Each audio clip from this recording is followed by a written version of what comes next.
Yes, how are you? Joanne Callan, Rowan Hand, Destination Uri. Yes. And we're talking the talk about try the alternative and, of course, Destination Wellbeing. You've been constant in coming into the program over the first year of the program's life, Joanne. Yes, well, Can you tell me where the year has gone? Oh, Rowan, it has absolutely flown by. I can't believe we're in November No. already. I mean, it's just where 2014 has went, is anybody's guess. You're in the seasons. What gives you the greatest wow factor?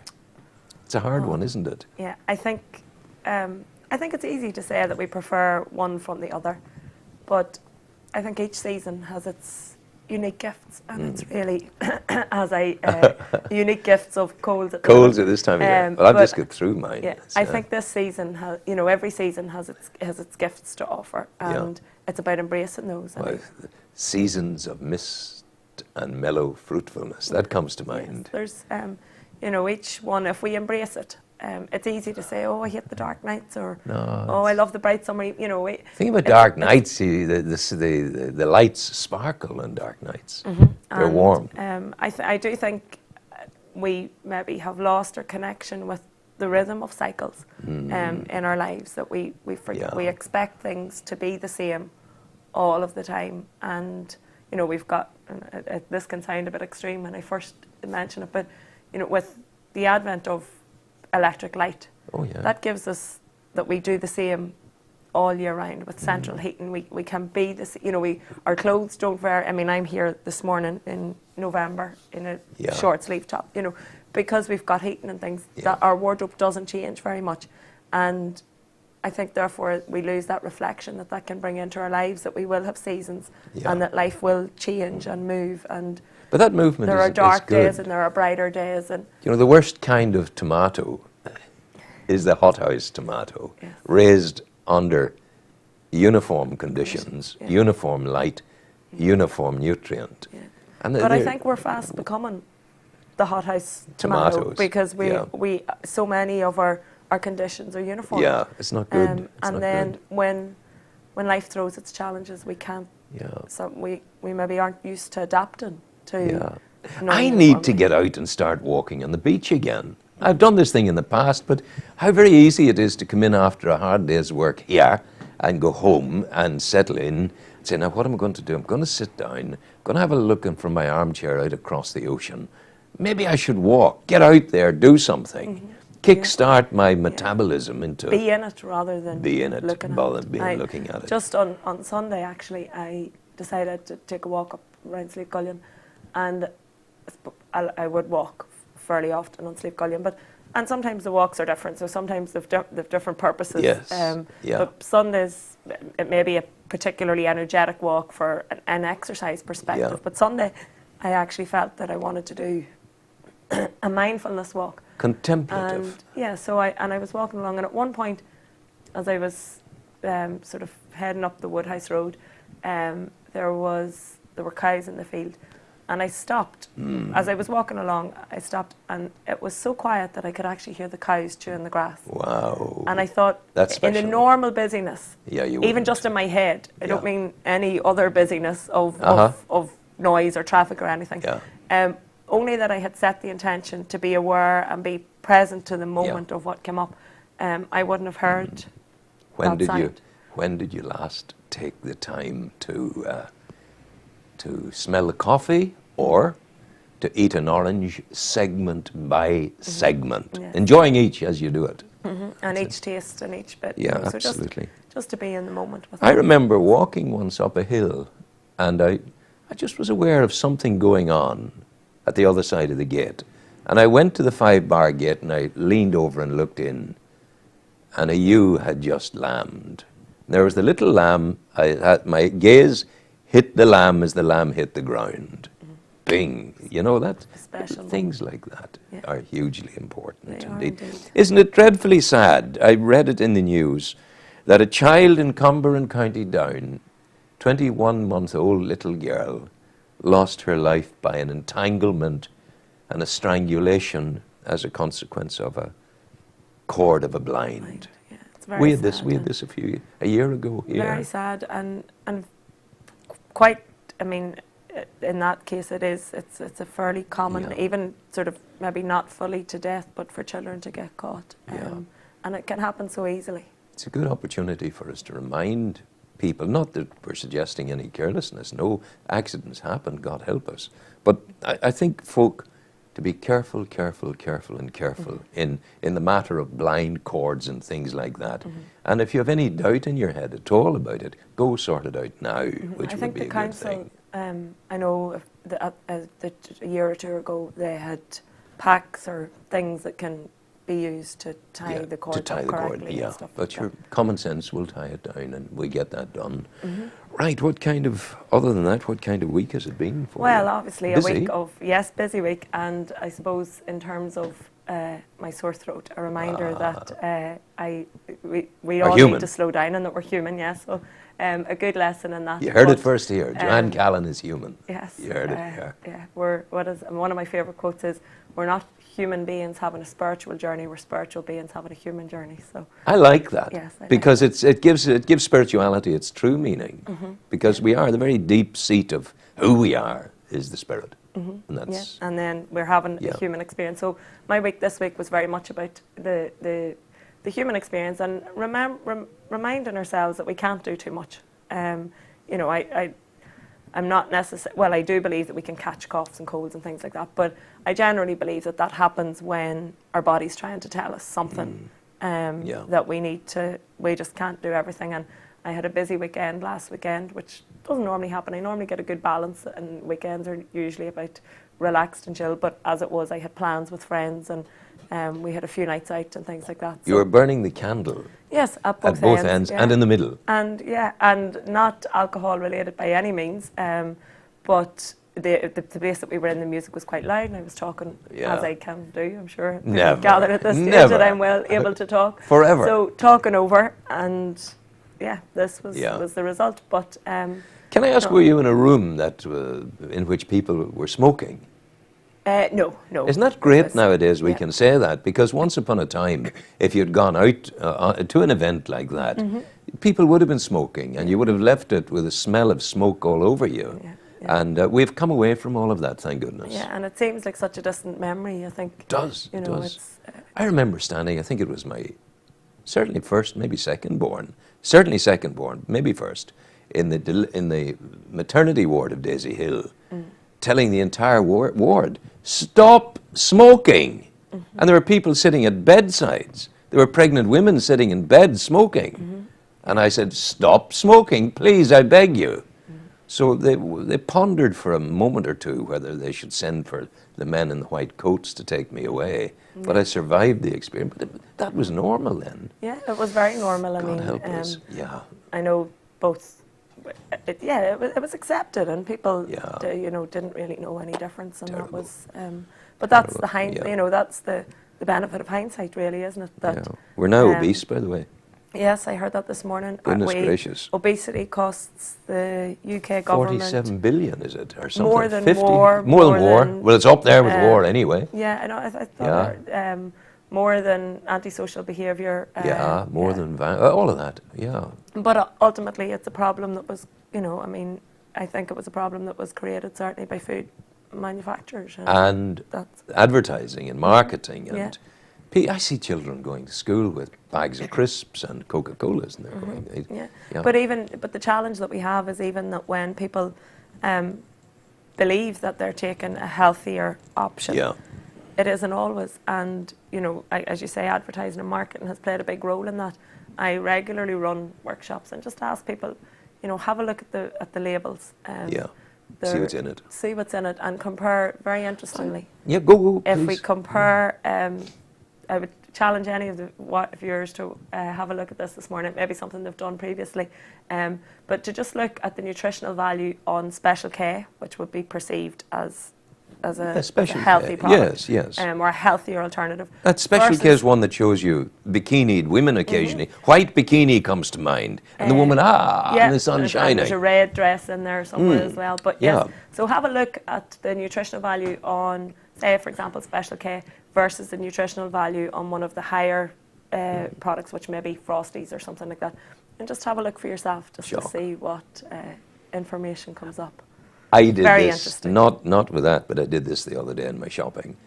I took this note. Again, it was driven by marketing, because in going up with the trolley, there was a beautiful photograph of sizzling sausages there. And I go, ah. And I thought to myself, I'll experiment here. And I took sausage, I looked at sausages that were £1 for a pack. 34% pork. Then I looked at sausages which were top of the range at £3 a pack, or thereabouts.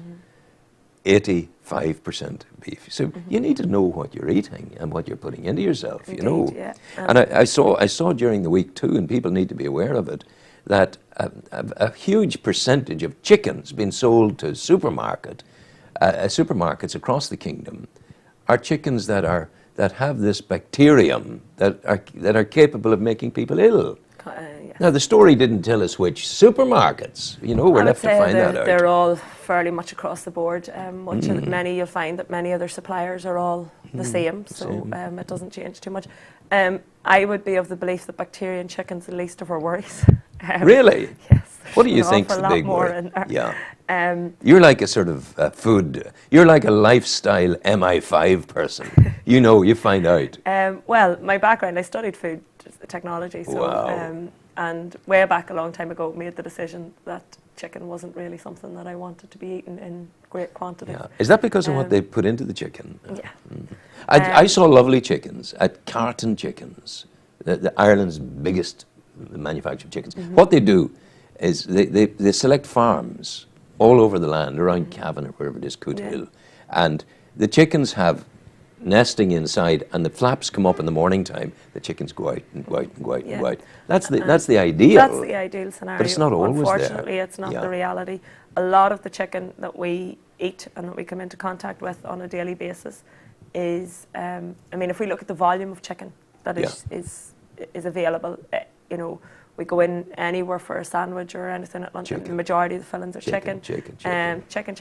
There's chicken everywhere. Yet, you know, when I'm driving around the countryside, which you don't see too many chickens. I don't see too many chickens. I see a few cows, and I even hear them eating their grass. Yeah, but you do. I don't see a lot of chickens. Yeah. And not a lot of the chicken that we eat here will be imported from South America and indeed the Thailand. And well, this was the thing Carton was saying, that you need to be Mr. Carton, they've been doing it for 100 years and more, that you need to find out where they're coming from, because when they're coming from, even from the New Europe countries and from further afield, when they come in, it's at what point after killing are you eating the chicken? It's quite way down the line, you know. A lot of it comes in as frozen chicken fillets and things like that. But I do think, yes, I think if as consumers we ask the question, and we really need to be asking questions about our food, we need, I believe, in our health in general, and we were talking just before we came on air about the BBC report, or not the BBC report, but it was BBC who broke it on Sunday afternoon, around the high levels of antidepressants in Northern Ireland. And I think for health, we really need to educate ourselves. We need to look at what's in our food, we need to understand what we're doing to our bodies, and we need to take control for ourselves, because there's too much money to be made by other people. Oh yeah, we've been used to market other products, and if we aren't educated within ourselves, and the information is there. I mean, we have access now to information that we never had before. I mentioned the sausages to you. I bought the sausages. I bought the good sausages. I didn't eat them. They're still there. I went to bed without having them. I was content to get my rest as opposed to my feeding. And when I got up this morning, what did I have for breakfast? I had blueberries, washed blueberries, and I had a large slice of pineapple. And I'm satiated. I am as I should be. Yeah, and that's, you know, I think it takes educating ourselves, because we really can't rely on marketing. There's too much money to be made in there, and as I say, you know, the bacteria in the chicken, whilst it will make us ill, I presume they're talking Campylobacter, is the bacteria that they're likely to, Salmonella either, but generally speaking, we're talking Campylobacter with chicken. And one of the biggest problems that we have there is that will make us sick short term. Yeah. We'll get sick and we'll get better Yeah. fairly quite quickly. I mean, it'll result in vomiting and maybe some diarrhea, and we'll be uncomfortable for a while. But the vast majority of us will recover. Of course, there'll always be people with weakened immune systems. They won't recover just so quickly. Yeah. But it's the long-term damage that food has the potential to do to our health. I think there should be a health warning on Fox's Golden Crunch creams, because I can demolish a packet an evening. They're very tasty. It's amazing, you know. It's and again, in moderation, they're fine. Yeah, but not a packet an evening, you know, my goodness. They're quite easily. Yeah. That health warning comes in the form of the nutritional information on the back of them. It's That's just only up to us to read us them. smart guys like you get that, well, I tell you. It's up to us to read it. And that's what I mean. The information is there. And we do need to educate ourselves and take responsibility for our own health and our own well-being. What about the programme today? What have we got? Today, this woman comes on to talk about her programme. We shoot the breeze about everything. Everything and then we get anything, around to the programme. Programme today is a lady called Sonia Longridge, and Sonia and her late husband Bill wrote a book called Raising Happy, Confident Children. Wow. So we're exploring the theme around children and that today. So and just how we can make a difference to the next, because I think that's, you know, for me, and as we've covered on numerous times, that if we want to change the health of the next generation, we need to start now. And if we really want to make an impact and change the fact that Northern Ireland has one of the highest levels of people on antidepressants, then it's children we need to begin with, because we need to change, we need to break that cycle. Where do we go if the next generation just fall into that same pattern again? I mean, it doesn't even bear thinking about, really. Yeah.